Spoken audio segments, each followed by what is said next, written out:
The trial of Chad Daybell still underway. We're hearing from lots of people, from Lori's niece to Zulema Pastenis, who we saw in the original Lori Daybell trial. You may remember her. She still, I think, kind of holds on to those beliefs a little bit of magical powers. In her testimony the other day, they asked her, do you believe you can control the weather? I'm paraphrasing here. And she had to pause for a moment to kind of think about it. It wasn't an immediate, no, that was bad thoughts back then. It was kind of like, do I still have that power? It kind of makes you wonder about the legitimacy of all of her testimony when someone has those sort of magical beliefs. But seems like most people in that circle did. Joining me to discuss, Robin Dreeke, retired FBI special agent. Just a whole lot of magic that we hear from some of these witnesses. If you didn't know anything about the case and you just were reading about the testimony, I think you'd wonder, like, is this like a real case or what's going on here? No doubt.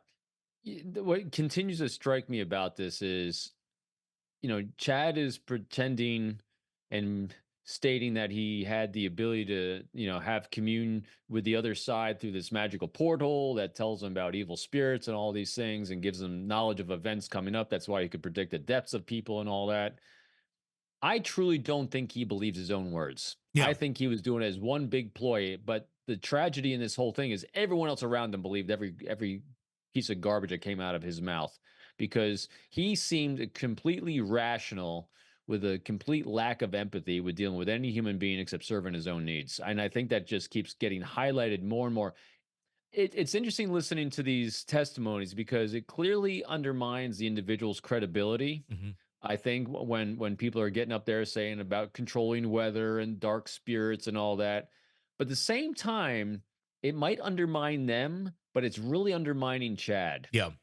And because it's really showing that that dude was out there, and yet when he presents himself, he's pretty like by comparison, he says crazy stuff, but you can tell it's just a line coming out of his mouth. Hmm. These people are all 100% bought into it.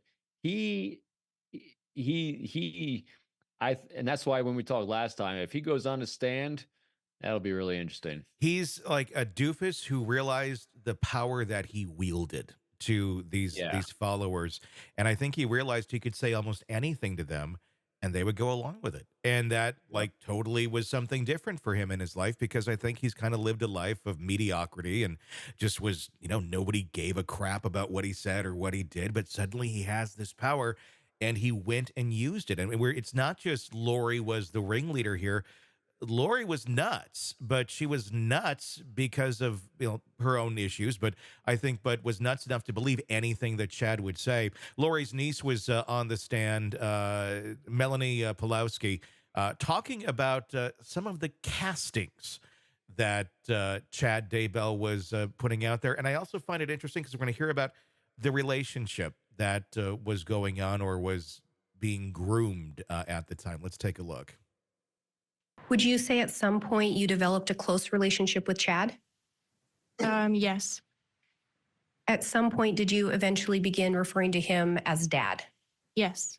At some point, did Lori and Chad begin sharing teachings with you or their purported beliefs? Yes. Do you recall them sharing some teachings regarding light and dark?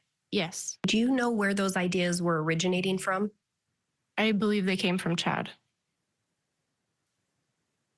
Do you recall what they taught you or told you in relation to light and dark?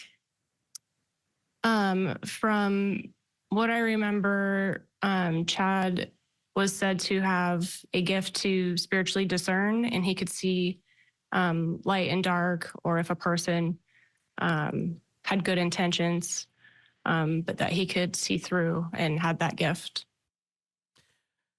Wow. It's a lot to wrap one's mind around. And I still kind of go back to going, okay, this person wasn't necessarily, in their lives a lot, eventually did become, and how easy it was for them to just, oh, okay, well, this is how it works. I'm going to go along with that and believe it. It's disturbing. It's bizarre, but it's an interesting testament to how our minds can work when you really want to be part of something.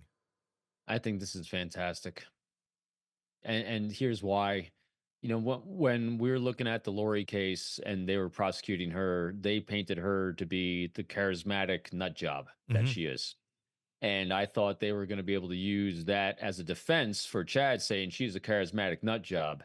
This is completely undermining any sense of defense of that. This is showing he's even a bigger nut job. Yeah. Um, she's just crazy. He's just witting. Mhm. He knew exactly what he was doing, and she was just another duped, crazy follower. And every single person that gets up here and says all the things that he was doing, and you can see their complete buy into his garbage. It completely undermines any defense that you and I theorized they might try to do Yeah. of, putting it all on Lori and poor Chad. Nope, not whatsoever. And it's what really struck me as well this week was the rationalizing he would do for people dying that the portal was telling him was going to happen, but they're going to be reborn. So he's Uh-huh. Yeah. rationalizing, no, they're not really dying. They're just being reborn again because the way I make my living is by their insurance. Yes. He set himself completely up in his new line of work of insurance fraud guy, and rationalizing, I'm not actually killing anyone because they're going to be reincarnated. That's how he Yes. sold this to absolutely everyone. Yeah, it was a way that they could legitimize it. And we're going to hear that clip in just a little bit. That was from Zulema. Sorry, I jumped on you. Oh, no, you're fine. Here's more from Lori's niece talking about people dying because they turned dark. Let's take a look. Yeah. There was some type of darkness that you couldn't cast out. And so if this, that the Lord in his due time would have to take, that person would pass away because this darkness was too much or something like that. So if someone were to be possessed and with a strong enough entity, essentially the body would have to die. Judge, that's leading. Calls for speculation. That's a sustained on leading. If someone became too dark, would the body have to die? Judge, leading. Overruled. I believe so. That I think that was their idea, that they would pass away because they couldn't have this darkness inside them. I mean, how convenient. Anybody you don't like, anybody opposing you, they're dark.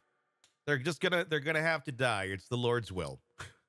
Kind of funny too how the only dark people were the ones that had insurance policies. That's true. What a crazy coincidence. Ain't me, man. Yeah. Oh, Yeah.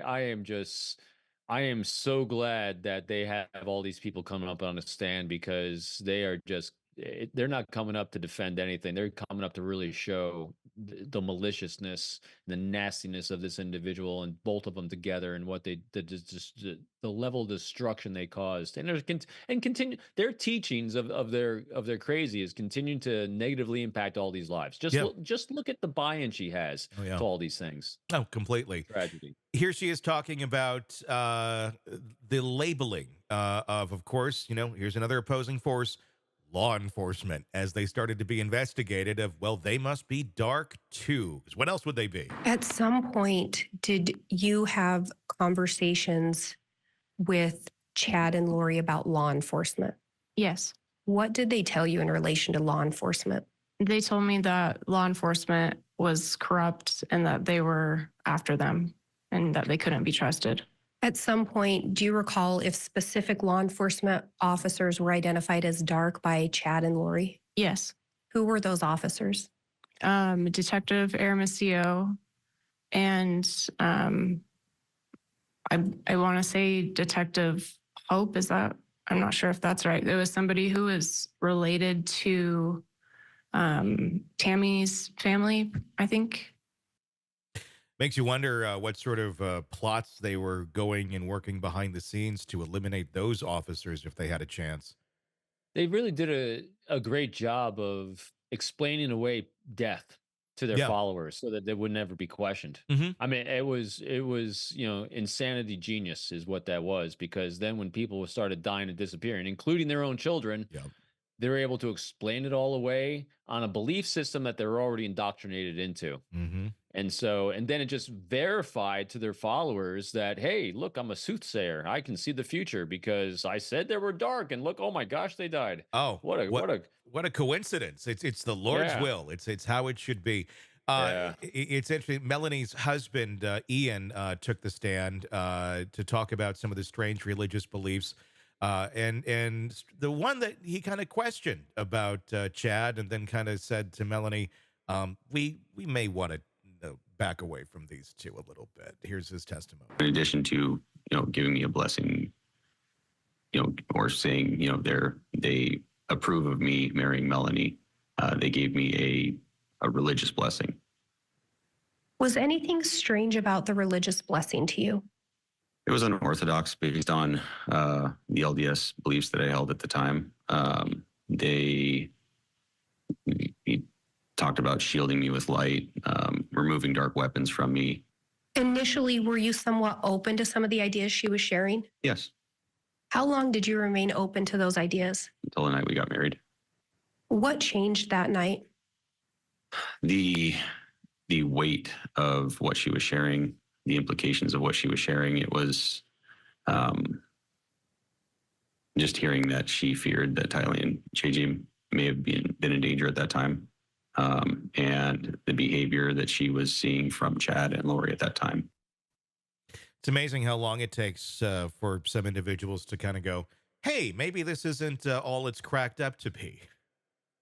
Well, it was interesting too, is earlier on, they're saying, they're already talking, they're part of their indoctrination doctrine was to sensitize you towards the words dark and dark weapons. Mm-hmm.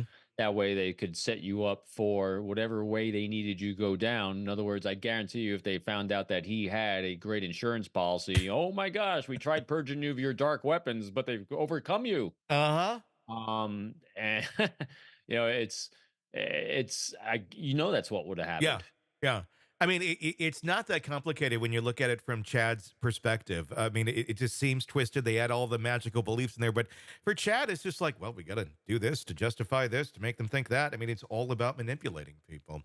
And what's really not even more striking, but continues to be striking about this is do you ever get a sense that they were actually close to anyone?